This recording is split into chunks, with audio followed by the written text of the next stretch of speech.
Gapailah cita-citamu setinggi langit gitu kan ya, seperti itu. Tapi jangan lupakan akhlak ya kan, seperti itu. Ya, yang sering saya sampaikan juga, koruptor itu pintar gitu. Iya betul. Tidak mungkin jadi. Tapi ya.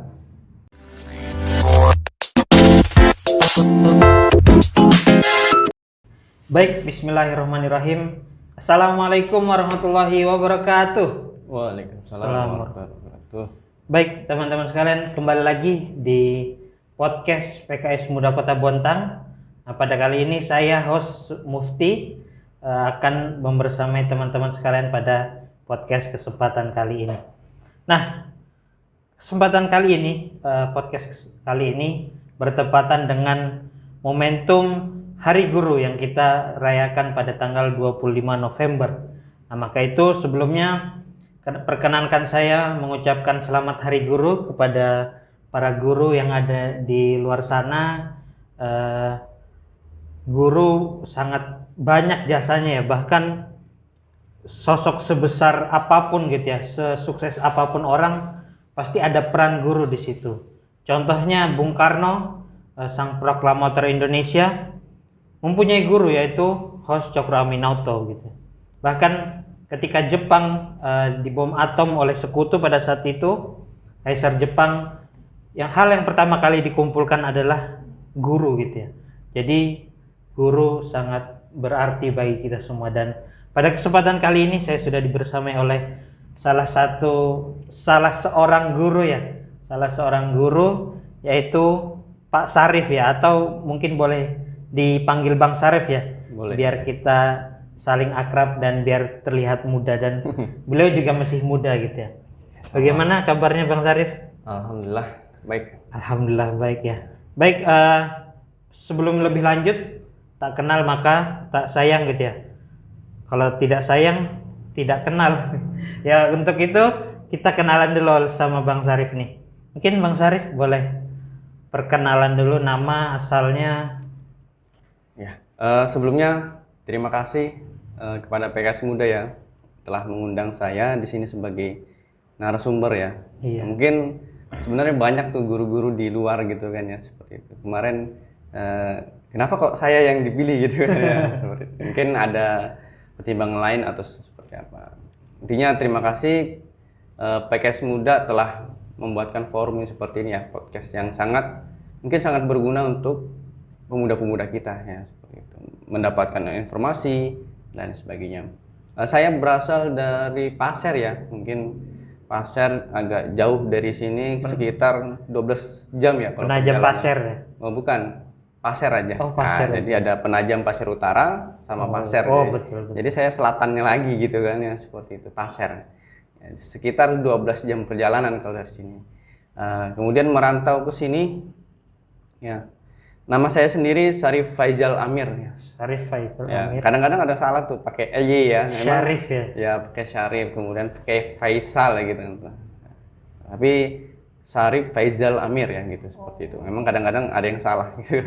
Dalam penulisan gitu, sampai waktu SD pun saya untuk mengingat itu harus nulis di tas gitu kan ya namanya. Untuk ngisi lembar ujian biasanya. Iya, biar tidak salah gitu kan ya, seperti itu.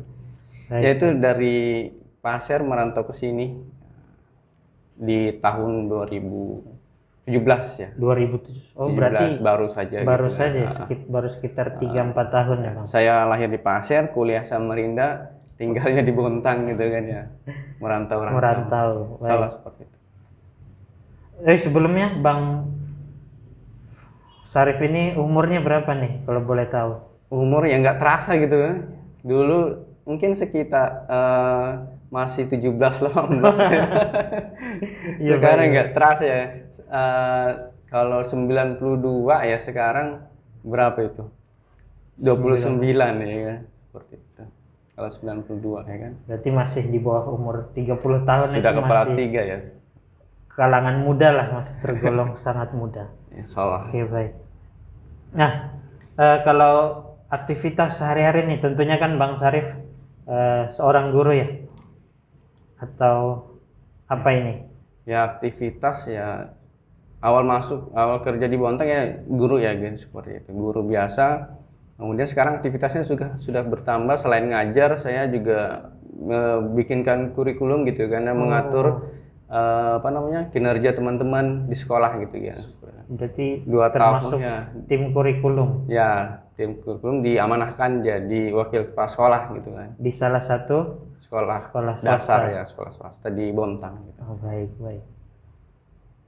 Kalau begitu tentunya sangat luar biasa ya, maksudnya Bang Syarif yang umurnya masih 30 ke bawah kemudian sudah menjabat sebagai wakil kepala sekolah itu sangat luar biasa gitu ya. Nah,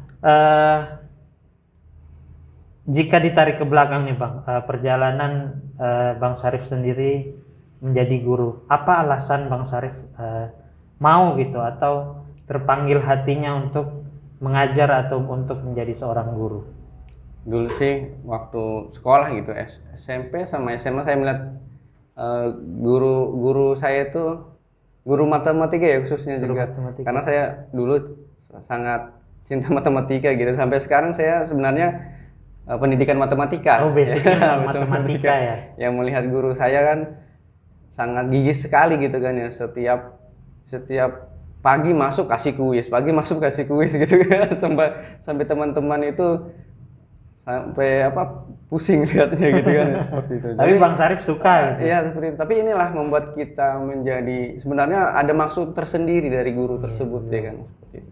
Dari situ kemudian dimotivasi juga sama orang tua gitu kan ya, seperti itu. Kamu bagus di sini, bagaimana kalau jadi guru aja gitu kan. Itu awalnya kan seperti itu. Dan selanjutnya ya, ini apa namanya, melihat perkembangan sekarang ya, anak-anak muda sekarang ya, makanya saya harus masuk nih menjadi guru gitu kan ya, karena ingin berkontribusi kepada negara ini gitu kan ya, gitu, memperbaiki akhlak-akhlak siswa ya, karena memang pintar saja tidak cukup gitu kan ya. Betul juga, tidak cukup, tapi harus ya, perjalanan juga panjang gitu kan. Sebelum lulus kuliah saya itu pernah dipanggil mengajar gitu di Samarinda ya. Sambil kuliah sambil ngajar. Ya, sambil ngajar.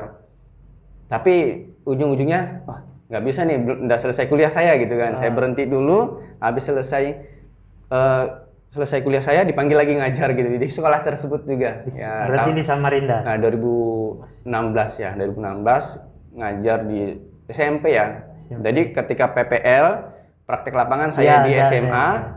Praktek lapangan saya di SMA, ngajar itu di SMP ya kan ya, seperti itu. Kemudian setelah selesai kuliah, sudah ngajar di Samarinda, saya nikah dulu ya. Nikah. Lulus, nikah, baru cari kerja ya, cari kerjanya di Bontang. Jadi mungkin kalau ada orang-orang yang lain di luar sana kerja dulu baru nikah, kalau saya kebalikannya, nikah dulu baru kerja gitu kan ya, seperti itu. Nah, setelah itu baru saya ke Bontang ya. Bontang tahun 2017 ya, tadi nikah, Bontang 2017 baru sampai sekarang. Ya, dari 2 tahun saya ngajar ya, intinya saya berikan yang terbaik lah untuk sekolah saya, sehingga kemudian diamanahkan jadi wakil kepala sekolah gitu kan. Saya nggak nyangka juga ya kan ya, kurikulum gitu kan. Itu kan nggak nyangka juga. Padahal baru 2 tahun itu kan ya sekolah. Ya berarti sekolah melihat progres yang baik dari bangsa. Intinya kita sebagai seorang ini adalah memberikan yang terbaik untuk semuanya gitu, termasuk untuk sekolah, bukan untuk diri kita sendiri ya. Seperti ada mungkin ya guru bekerja untuk kebaikannya diri sendiri gitu kan, tetapi ternyata tidak cukup gitu kan. Kita harus memberikan kebaikan itu untuk semua orang, termasuk sekolah dan anak-anak ya, seperti itu ya. Sangat luar biasa ya. Baru sedikit mendengar kisah dari Bang Syarif gitu ya. Tadi kalau Bang Syarif terinfluence atau terpengaruh ingin menjadi guru tadi karena dari salah satu gurunya tadi ya Bang ya, guru matematika. Nah, kebetulan saya juga hampir mirip gitu. Kebetulan saya jurusan pendidikan juga, bedanya belum lulus gitu ya. Bedanya belum lulus, masih kuliah pada saat ini ya. Gitu saya juga masuk ke dalam jurusan pendidikan itu ya, salah satunya dari terpengaruh dari guru saya gitu. Dan ya itu apa ya, bukti pengaruh guru itu sangat dalam gitu, sangat besar gitu. Maka untuk teman-teman muda di sana, dimanapun Anda berada, jangan pernah durhaka gitu atau julid terhadap gurunya gitu, karena ya guru termasuk orang tua kita juga gitu, apalagi sebagai orang tua di sekolah. Nah, tadi ya kita sudah mendengar kenapa sih Bang Syarif mau menjadi guru dan perjalanannya dari lulus kuliah hingga sekarang sudah menjadi salah satu tim kurikulum di salah satu sekolah. Apa sih suka dukanya menjadi guru nih Bang? Pasti tentunya ada sukanya, tentunya juga ada dukanya gitu untuk menjadi guru. Ya sukanya saya itu bisa beramal ya seperti itu, beramal nabung untuk di akhirat ya kan, seperti itu. Karena sering sekali melihat khususnya di COVID ya, saya banyak sekali korban-korban dari corona ini, jadi juga mengingatkan saya kemarin kita nih banyak-banyak beramal lah. Nah, alhamdulillah saya diberikan tempat untuk beramal di apa namanya sekolah ya seperti itu untuk pada anak-anak, karena tadi kan ya seperti itu. Generasi sekarang adalah pemimpin masa depan gitu kan. Bagaimana baiknya generasi sekarang itu adalah salah satu ya, salah satu contoh cerminan pemimpin masa depan seperti itu. Setidaknya saya mengambil bagian lah, mengambil peran di situ ya, peran untuk di situ, mempersiapkan generasi mendatang. Kemudian dukanya ya memang pada kenyataannya gitu kan ya, masih banyak kemudian yang perlu kita perbaiki ya, khususnya pada akhlak anak-anak ya. Seperti mungkin karena di zaman sekarang informasi sangat pesat gitu kan. Ya. Seperti itu.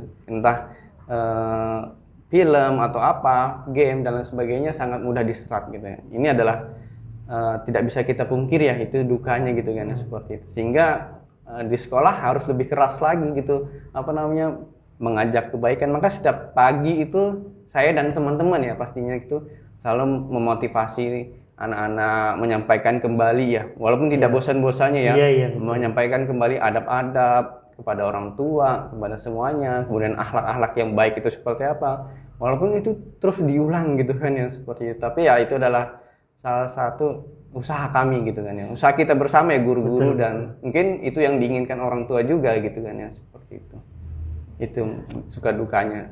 Iya, kalau tidak salah salah satu amalan yang tidak terputus adalah ilmu yang bermanfaat gitu ya. Maka kalau ada seorang guru kemudian muridnya itu menerapkan ilmunya, terus murid-muridnya lagi menerapkan gitu, maka pahala guru ini tidak akan terputus gitu ya Bang. Ya, insya Allah ya, sangat luar biasa lah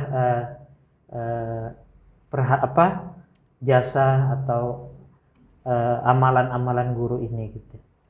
Nah, kalau tadi dukanya itu kan apa ya, dari Bang Syarif tadi lebih ke keprihatinan terhadap anak-anaknya gitu. Ya. Nah, kalau ada nggak sih pengalaman buruk atau susah-susahnya guru lah yang dirasakan gitu Bang?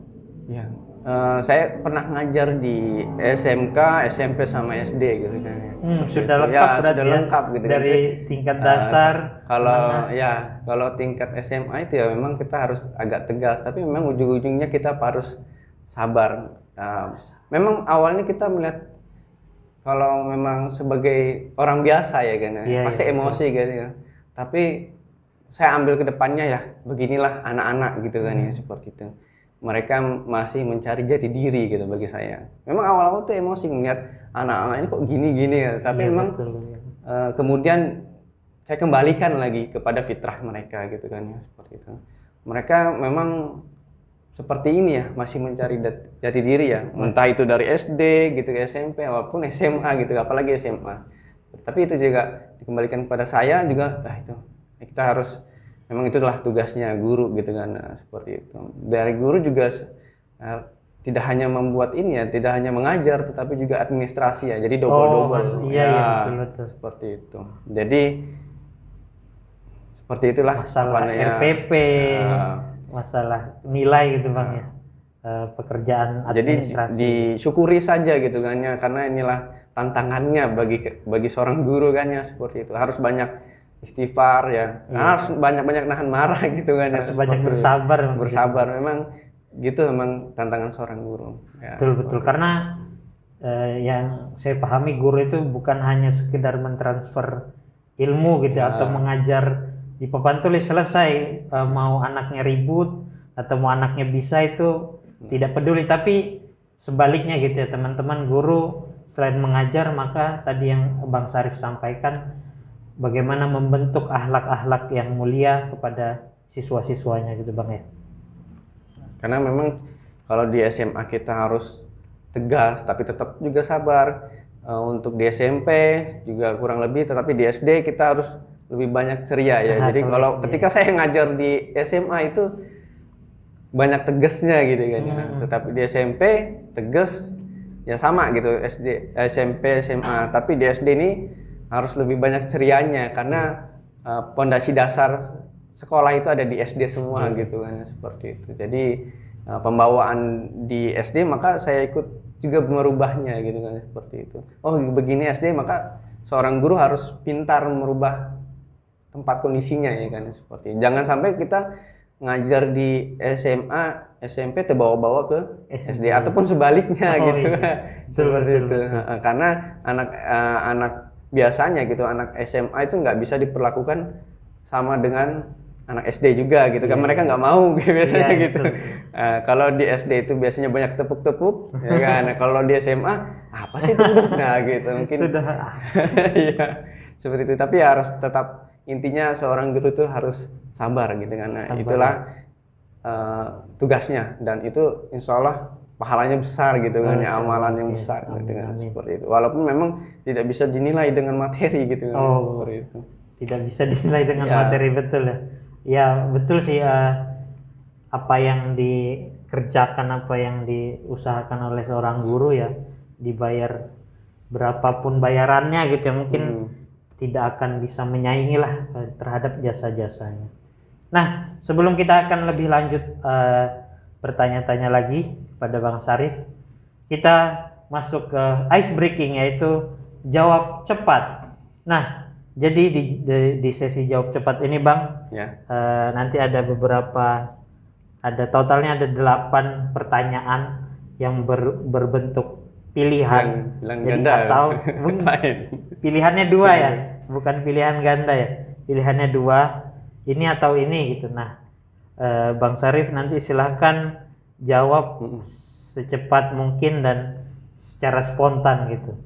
Itu nanti ya berarti ya merupakan pilihan-pilihan spontan dari Bang Syarif itu sendiri. Oke, yang pertama, bakso atau mie ayam? Mie ayam. Mie ayam. Jawabannya ini ya, pencinta mie berarti. Karena lebih kenyang gitu. Lebih kenyang. Betul juga sih. Apalagi sekarang ada menu mie ayam bakso ya. Jadi baksonya tetap dapat. Oke, selanjutnya. Tadi sudah makannya, sekarang minumnya es teh atau es jeruk? Es jeruk sih. Es jeruk ya. Lebih, kenapa itu Bang? Lebih seger. Nah, segar juga sehat gitu kan. Kalau saya sekarang tuh mengurangi gula. Jadi kalau pesan sekarang less sugar. Es jeruk tanpa gula. Iya, tanpa gula. Kadang-kadang seperti itu. Oke, baik. Pertanyaan selanjutnya. Jam tangan atau topi? Jam tangan ya. Jam tangan ya. Kalau topi saya jarang ya. Aksesoris pria ya masuknya. Berarti jam tangan supaya ini juga Bang. Supaya tepat waktu. Karena saya orangnya kalau itu tidak tepat waktu tuh merasa bersalah gitu. Datang ke kantor itu tidak tepat waktu, bersalah gitu kan. Kayak ada yang mengganjal gitu. Makanya ketika saya mandi pun ketika mau kerja nih mandi, saya lihat jam, sudah jam segini harus saya harus perhitungkan waktu dari tempat rumah ke kantor ataupun sekolah yang dari satu tempat satu. Termasuk persiapannya itu. Ya gitu harus. Makanya ada jam di sini. Oke, siap. Selanjutnya, kuat fisik atau kuat mental? Mental. Kuat mental ya. Kenapa itu Bang? Lebih milih mental? Ya karena sekarang tuh apa namanya, kita bermain dengan mental. Kalau tidak mentalnya kuat ya, apalagi sebagai seorang manajemen, saya manajemen yaitu wakil kurikulum, banyak nih keluh kesahnya teman-teman nih ya. Teman-teman Kalau guru yang lain gitu ya Bang, keluh kesah ke saya, ini Pak Sarip nih pasti kalau kita nggak kuat mentalnya pasti langsung saya nyerah aja sebagai kurikulum gitu. Biasanya seperti itu. Ya, baik. Apalagi sekarang apa ada istilahnya mental health gitu atau healing apalah itu. Oke, selanjutnya pilih jogging atau sepedahan? Saya sepedahan gitu. Sepedahan ya. Berarti ada sepeda Bang di rumah? Ada, cuma sekarang jarang sudah. Jarang sudah. Emang di Bontang ini sempat yang Sabtu Ahad itu rame banget sepedaan. Sekarang udah mulai berkurang juga nih. Berarti sepedahan ya olahraganya Bang ya. Sekarang badminton. Oh sekarang badminton lagi. Siap, Biar siap. bergerak semua tangan, kaki. Iya betul juga. Selanjutnya HP atau laptop? HP ya. HP ya. Karena mungkin komunikasi. Mobile ya, mobile. Iya. Laptop ya kadang-kadang. Gitu. Laptop untuk kerjaan yang lebih berat gitu mungkin ya, ngetik dan Karena sebagainya. kan di HP juga sudah bisa lihat apa namanya, bikin Word ya kan. Oh ya, Word yang di Ya, HP Excel, ya. lebih inilah ya, bisa dibawa kemana-mana juga gitu. Ya. Pertanyaan kedua sebelum terakhir, kekayaan atau kekuasaan? Kekuasaan sih. Gitu Kekuasaan. Kan. Ini Tapi agak lama ini jawabnya. Iya, kekuasaan, tapi ya seperti itulah. Kekuasaan. Kekuasaan tapi yang baik ya, Ya, seperti itu. Kekuasaan untuk mengubah apa namanya kehidupan semua masyarakat Indonesia lah. Untuk yang lebih baik ya, gitu ya. seperti itu. Kalau kekayaan ya mungkin untuk ya diri sendiri gitu Bang, kekayaan atau... itu enggak. Istilahnya kalau kita pengen kaya pasti enggak merasa enggak cukup terus gitu Oh kan. betul juga sih. Ya Iya kan? betul. Nah, ini kurang ini kan. Sudah beli mobil, kurang nih, harus beli pesawat lagi ya. Beli helikopter. Iya kan, seperti itu. Berarti lebih kekuasaan untuk terhadap apa, mengubah yang baik-baik Ya. gitu. Nah terakhir, mengajar atau diajar? Nah ini pertanyaan terhadap guru nih. Saya diajar ya. Diajar. Lebih enak diajar biasanya. Kenapa Bang? Kan maksudnya Abang seorang guru tapi masih Iya, lebih suka karena diajar. saya masih harus belajar gitu kan dari guru-guru senior gitu pastinya kan ya. Seperti itu. Bagaimana cara apa namanya membuat seseorang itu merasa nyaman dengan kita gitu kan. Itu harus banyak belajar gitu. Mungkin kita merasa kita menyampaikan itu benar sudah kan ya, seperti itu. Iya. Tapi mungkin bagian orang lain tidak, susah masuknya gitu kan. Makanya harus diajar tuh lebih enak gitu kan. Banyak Daripada mengajar sebenarnya seperti itu. Iya. Oke, baik, itu mungkin sesi jawab cepat kita. Nah, kita akan melanjutkan ke pertanyaan selanjutnya. Nah, tadi yang sempat Bang Sarif singgung ya, atau ini mungkin menjadi kerjaan Bang Sarif sehari-hari nih gitu ya, terkait permasalahan atau kurikulum yang ada di Indonesia ini. Kalau setahu saya gitu ya, sebagai orang awam biasanya ganti menteri itu ganti kurikulum gitu. Itu gimana dampaknya Bang, atau ada kesulitan di sana gitu? Ya itu menjadi tantangan guru di Indonesia ya gitu kan ya. Tantangan tersendiri gitu. Ketika saya kuliah kurikulum 2013 gitu kan ya, seperti itu. Ke-13. Ke-13 ya. Kemudian ketika saya lulus kuliah kerja ya gitu, perubahan lagi, kemudian sekarang ada asesmen lagi gitu Asesmen, kan. iya. Dan apa namanya, untuk ujian nasional itu dihilangkan. Tapi saya rasa itu semua dari kementerian ini lagi mencari solusinya juga sebenarnya. Formasi ya, yang formasinya terbaik, juga terbaik untuk Indonesia gitu kan ya. Makanya mulai menerima masukan terkait itu tadi ujian nasional itu dan lain sebagainya. Tapi memang dalam setiap kebijakan ya pasti ada kekurangan dan kelebihannya masing-masing gitu Bang. Ya, seperti itu. Dan juga seorang guru ya mau tidak mau dia harus melaksanakannya ya. Karena yang memiliki peraturan itu pemerintah gitu kan. Betul Guru melaksanakan sebaik mungkin apa kontribusinya gitu kan. Seperti itu. Kalau boleh tahu, misal kalau ada perubahan kurikulum nih Bang, berapa lama sih guru itu bisa menyesuaikan diri gitu atau menyiapkan dokumen-dokumennya gitu ya? Seharusnya ya sebentar aja kan ya seharusnya karena guru juga seharusnya seorang pembelajar gitu kan. Bagi saya guru juga seharusnya seorang pembelajar gitu. Jadi secara otomatis ketika ada sesuatu yang baru, maka dia harus cepat belajar gitu kan. Belajar lagi. Selain siswanya ya, selain siswanya maka juga guru juga harus belajar gitu kan. Nah, itulah bagi saya. Makanya kemarin ketika 2019 saya diangkat jadi kurikulum ya wakil kepala sekolah, kemudian awal 2020 itu pandemi ya kan? Baru sebentar jadi wakil kepala sekolah, maka itu situ saya harus memikirkan bagaimana cara anak-anak ini bisa menerima materi ya. Belajar dengan cepat, jadi saya dituntut awalnya bikin Google Form dan kemudian membagikan kepada teman-teman gitu kan ya. Ini caranya, kemudian itu 3 bulan pertama ya. Selanjutnya setelah 3 bulan di bulan Juni 2020 saya kemudian memikirkan cara lain gitu kan ya. Walaupun di situ sudah mulai keluar Zoom gitu kan ya. Agar kemudian siswa ini sama guru ini mendapat fasilitas yang mudah dalam belajar, baik itu dimanapun gitu, dimanapun dan kapanpun bisa mengakses materi ya. Saya terpacu kemudian untuk membuat aplikasi gitu kan ya. Buat aplikasi yang bisa mewadahi guru dan muridnya gitu kan ya. Kemudian saya terbitkan di Play Store seperti itu dan sampai sekarang gitu kan ya. Sampai sekarang masih digunakan. Sekarang bisa digunakan walaupun kemarin ada upgrade terbaru ya seperti itu.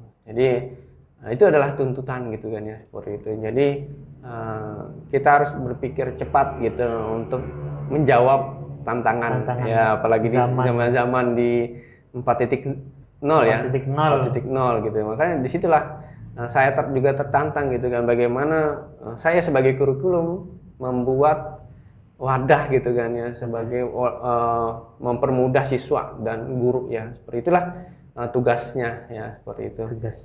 Tugasnya guru selain intinya adalah mengajar gitu. Jadi kita juga harus memikirkan inovasi yang terbarukan gitu kan ya, seperti itu.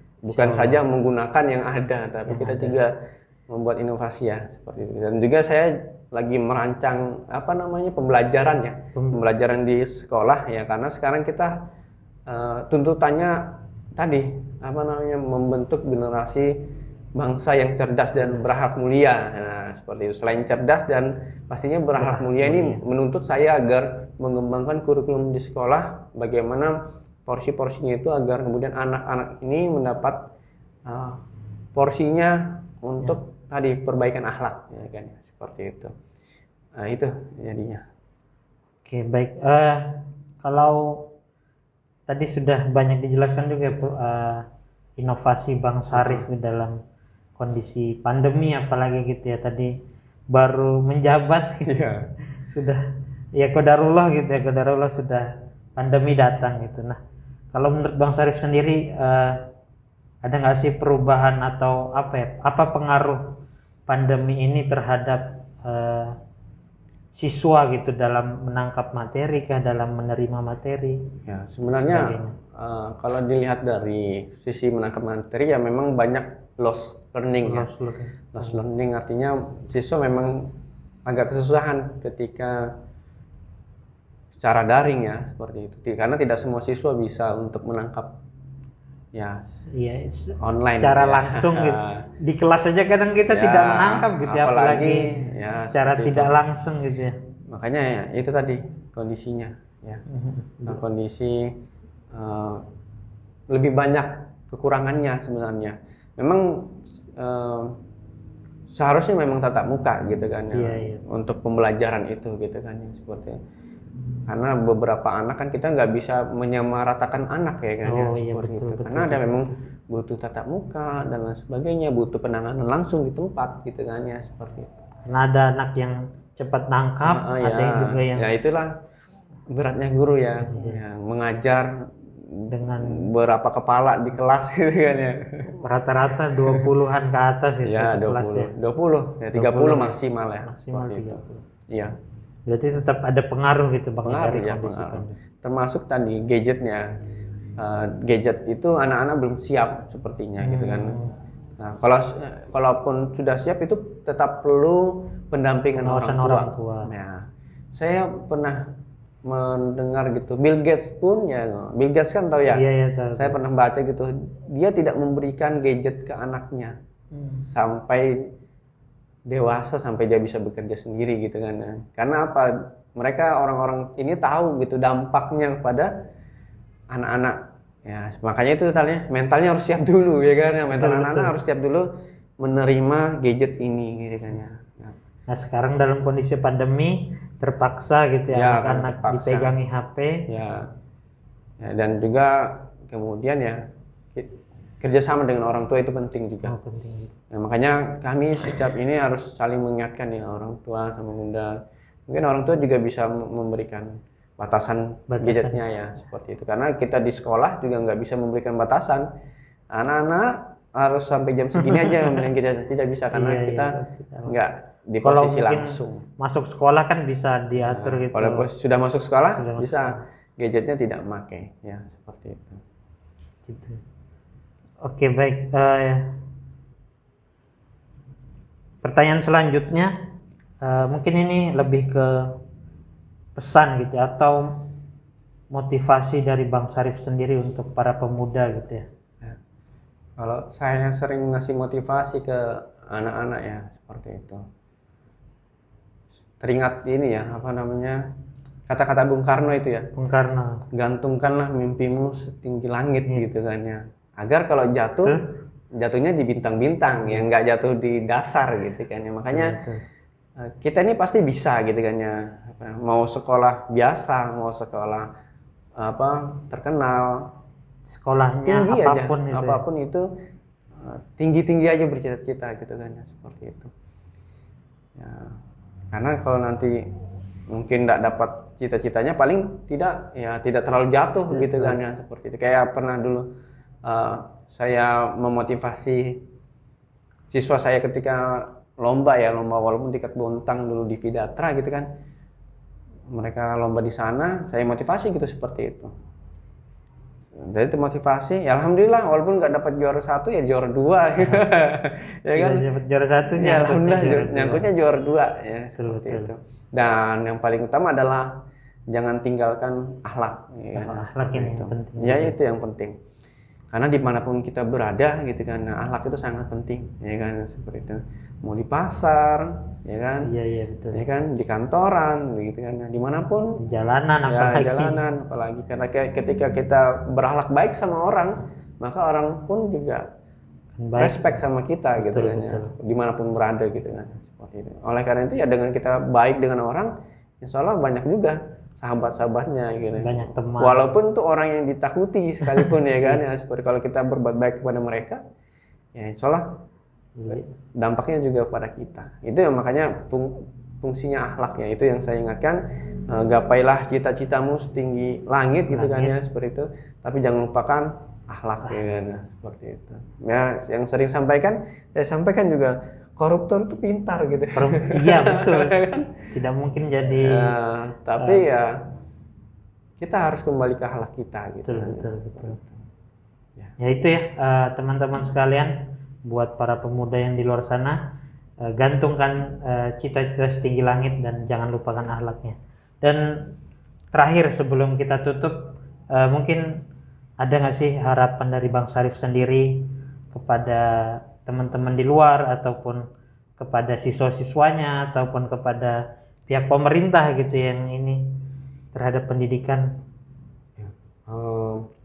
Kalau pemerintah ya harapannya tadi ya mungkin memperhatikan guru-guru honorer ya, sejahteraannya. Ya kalau yang masih belum gitu kan ya, seperti yang belum gitu kan, karena masih banyak di sana gitu kan ya, yang tidak kita ketahui ya pastinya ya kan ya.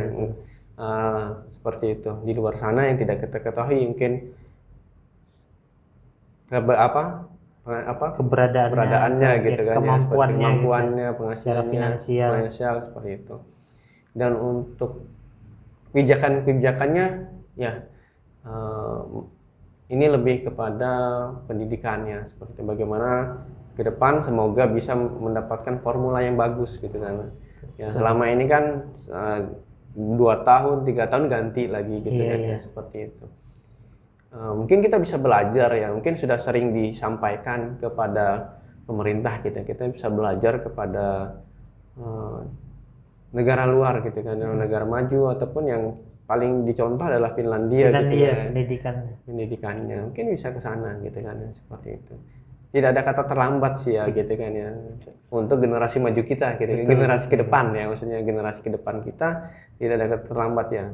Mungkin kita hari ini, pemerintah hari ini prosesnya lama, tapi hasilnya nanti kemudian bisa dinikmati oleh cucu-cucunya atau generasi ke depan seperti itu. Kemudian untuk masyarakat ya, kita bekerja sama gitu kan ya, seperti itu. Untuk kami guru ini mengelola, memperbaiki akhlak ya, bukan saja untuk memberikan ilmu tetapi mendidik juga melalui sekolah. Nah, seperti itu, tetapi harapannya kepada masyarakat, orang tua ya dan sebagainya itu mendukung ya, harus ataupun mendukung juga gitu kan ya, dari segi di rumahnya, akhlaknya ya, seperti itu di rumah. Karena bagaimanapun siswa sekolah gitu ya, belajar di sekolah akan kembali ke rumah gitu ya, akan kembali ke masyarakat ya. Kemudian ya tadi tergantung masyarakatnya lagi gitu betul. Seperti itu. Nah, dimanapun dia berada nanti yang membentuk kemudian masyarakat ya. Oleh karena itu ya, harapan saya kepada masyarakat seperti itu, kita sama-sama lah kemudian membentuk bangsa Indonesia ini adalah bangsa yang ramah gitu kan, yang berakhlak mulia gitu kan ya, seperti berakhlak mulia yang baik gitu kan, sopan santun gitu kan, karena ini penting gitu kan, seperti itu. Baik, mungkin itu teman-teman sesi podcast kita kali ini. Kita sudah dapat banyak ya tadi pesan-pesan dari Bang Syarif, kemudian dari pengalamannya Bang Syarif sendiri menjadi guru selama ini gitu ya, atau motivasi gitu ya untuk kita semua. Sebetulnya guru ini kerjaannya sangat mulia gitu ya, selain mendidik gitu ya, dan juga membentuk akhlak kita semua gitu ya. Dan tadi harapannya untuk kita, untuk pemerintah, untuk masyarakat tentunya gitu ya, bahwasanya ya ayo gitu kita saling membantu, kita saling bersinergi gitu ya untuk mencetak para generasi ke depan untuk bisa menjadi Indonesia yang lebih baik. Baik, mungkin itu Bang Syarif. Terima kasih sekali lagi untuk Bang Syarif yang sudah bergabung di podcast PKS Muda Kota Bontang.